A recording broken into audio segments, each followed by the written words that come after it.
오늘 5장 1절에서 13절은 속죄죄의 연속 손상에서 우리가 말씀을 나눕니다. 그 앞에도 속죄죄에 대해서 이야기했고, 근데 우리가 이제 속죄죄를 일반적으로 이해할 때는 우리가 범한 죄에 대해서 하나님 앞에 제물을 드림으로써 그 제물을 드릴 때는 안수하여 드린다. 그래서 죄를 전가시킨다 말씀드렸어요. 그래서 우리의 죄를 이 드리는 이 가축에게 이렇게 전가시켜서 하나님 앞에 제물로 드린다 그랬어요.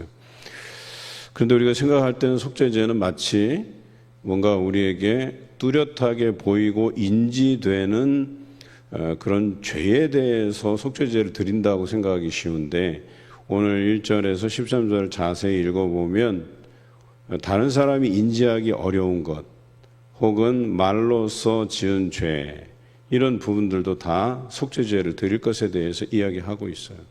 그러니까 속죄죄의 범주는 대단히 넓어요. 그런데 성경 신약에 보면 우리가 예수 그리스도를 제외하고는 사람 중에서 죄 없는 사람이 없다라고 하는 것을 알게 돼요. 그러니까 누구나 다 하나님 앞에 회개해야 될 존재라고 하는 이 기본적인 전제는 변하지가 않아요.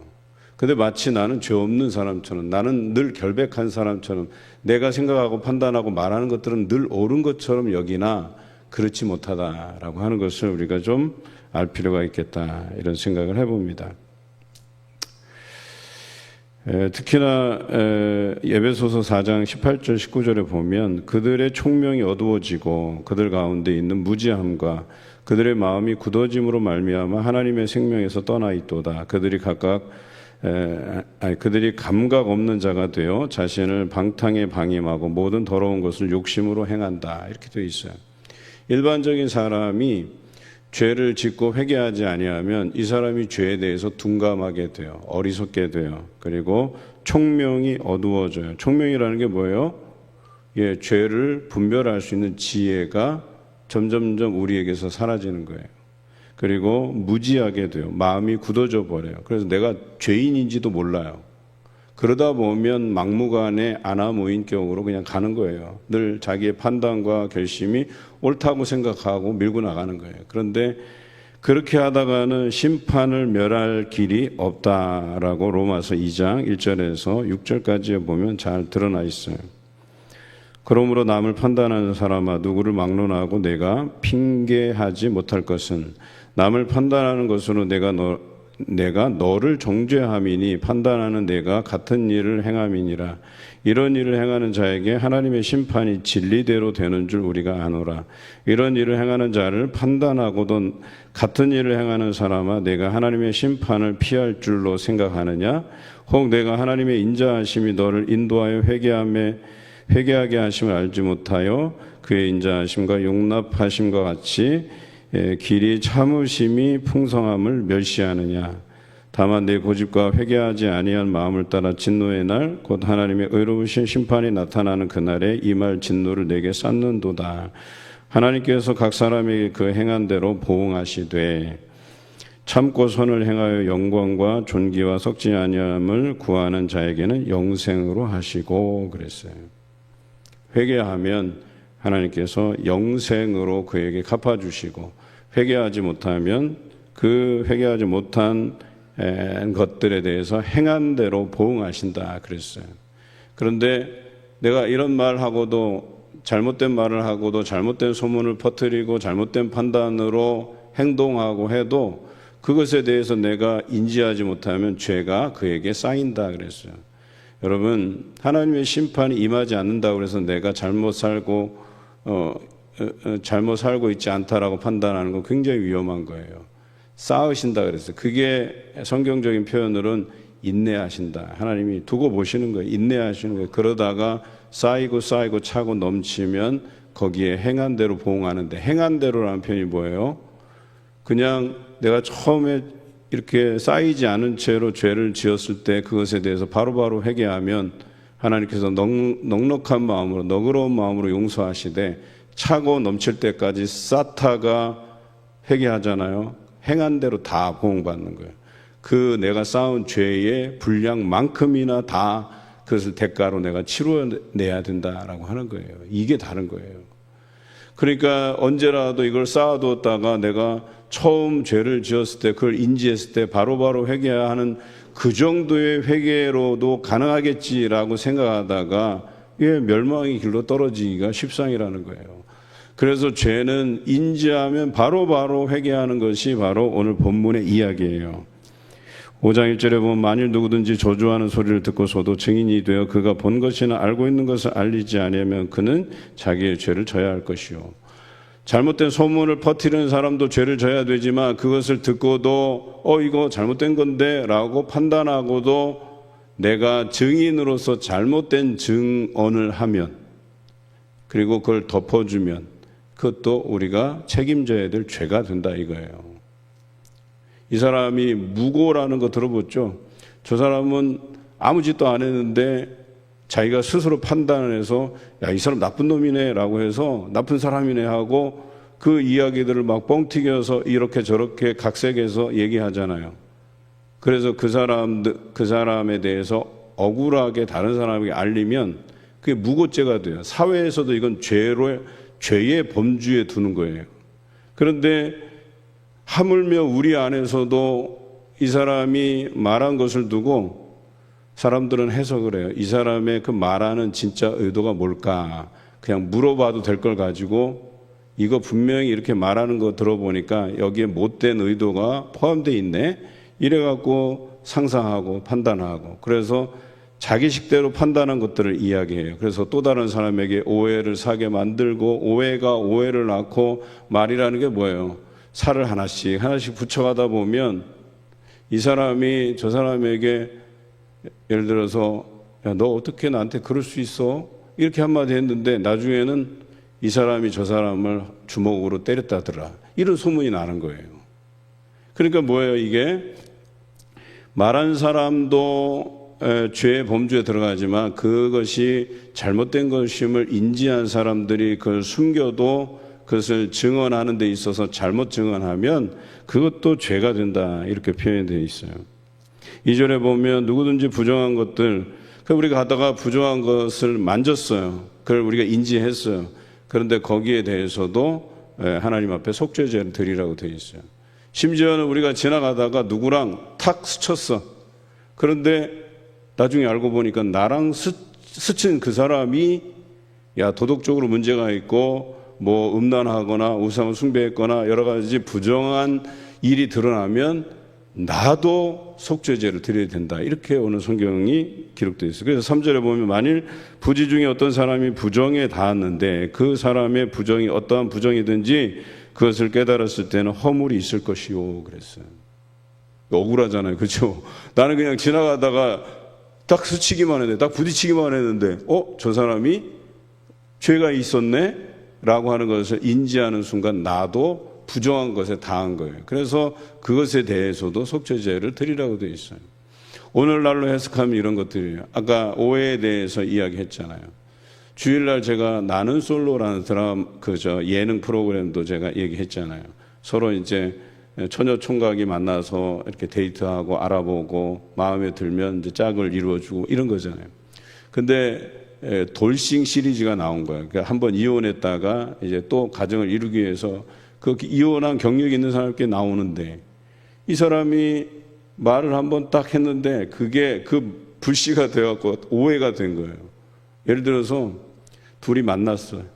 그런데 둘이 막 대화를 너무 알콩달콩하게 재밌게 잘했어요. 그런데 서로 어떤 생각을 가졌냐면 특히 여자가 남자에 대해서 대화는 뭐 편하게 했는데 이성으로서 끌림이 없다. 그냥 친한 오빠 같다. 이랬는데 그것을 보는 제3자가 뭐라 그랬냐면 둘이 뭐가 잘 돼가고 있다. 둘이 좋은 감정을 가졌다. 그래서 둘이 러브라인이 형성됐다. 이렇게 본 거예요. 그러니까 이 여자에게 호감을 갖고 이 여자도 그 남자에게 호감을 표한 그 남자가 그런 이야기를 제3자로부터 딱 듣고 나서는 오해를 해버렸네. 이제 둘이 러브라인 형성되니까 나는 팽당했다. 이렇게 본 거예요. 이 여자가 이 남자에 대한 사랑의 감정이 식어지지도 않았고 여전히 이 남자가 태도를 바꾸지 않는 이상에는 둘이 잘 될 가능성이 높은데 제3자에게서 이상한 얘기를 듣고 그 해석된 이야기들을, 그러니까 제3자가 볼 때는 이 진위에 상관없이 자기가 느낀 걸 얘기한 거예요. 내가 보니까 둘이 잘 돼가고 있는 것 같은데, 그런데 이걸 들은 그 여자를 좋아하는 다른 남자가 오해를 해버려서 러브라인이 확 깨져버리는 것들도 보게 돼요. 한 예를 들자면, 제가 총각 시절에 참 이상해요. 제가 이제 그 교회는 시내 중심에 있어서 이제 버스를 타고 내리면 걸어서 뭐 한 100m밖에 안 되는 거리라 버스 타고 내려요. 그 100m 거리를 걸어오다가 성도를 만나요. 그런데 그 성도가 처녀야. 그러면 그냥 뭐 일상적인 대화하면서 교회 들어갔는데, 그걸 본 사람들이 야, 윤전도사하고 저 사람하고 사귄대더라, 결혼할 예정이라더라. 제가 이런 오해를 한두 번 들어본 게 아니에요. 참 이상하지 않습니까? 이런 일들이 우리 안에 비일비재하게 일어나요. 그래서 이 사람이 의도하지도 않았어요. 원하지도 않았어요. 그런데 다른 사람들이 저 사람 좀 안쓰러워, 그래갖고 뭐 이런저런 일을 벌여요. 그런데 이 사람들이 생각할 때는 저 사람이 뒤에서 다 조종했구나, 저 사람이 다 이렇게 꾸민 일이구나, 그냥 한마디만 물어보면 될 건데. 이런 일들로 오해를 낳고 그것으로 인해서 여러 사람 피곤하게 만드는 일들이 있어요.